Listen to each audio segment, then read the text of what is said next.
Hi everybody, nice to be able to come and share with you again today. Hope you're all keeping safe in what's really difficult circumstances.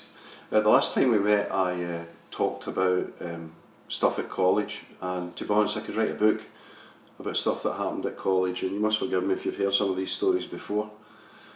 But at college I lived in, so I lived in residencies in a really old building in Glasgow, and we used to have the kitchen in the basement, and every night we used to go down and have supper, so we would make a lot of toast and tea and stuff like that. And it was always really difficult for the first years coming in because they didn't know what the format was, what was going on and what the etiquette was.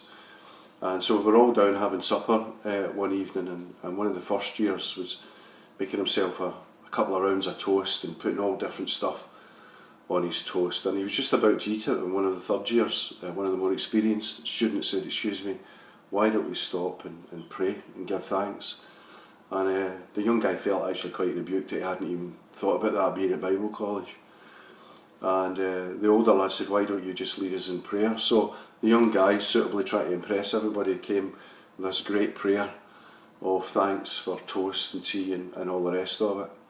And when he said amen and opened up his eyes, he discovered that all his toast that he'd prepared was completely gone.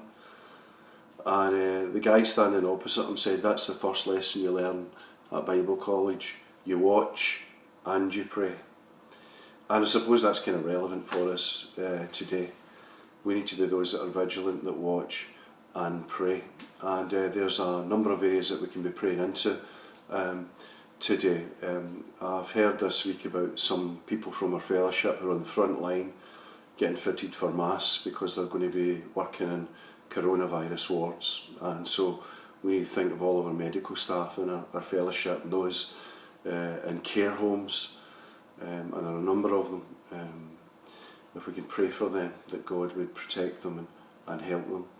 Again, the food bank is still operating, and there's a team of volunteers taking care of that. Please pray for them, for God just to protect them as we continue to try and help people and support people in the community.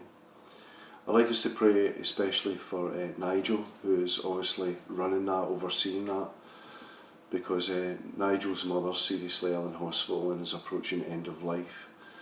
They have allowed Nigel to go into the hospital.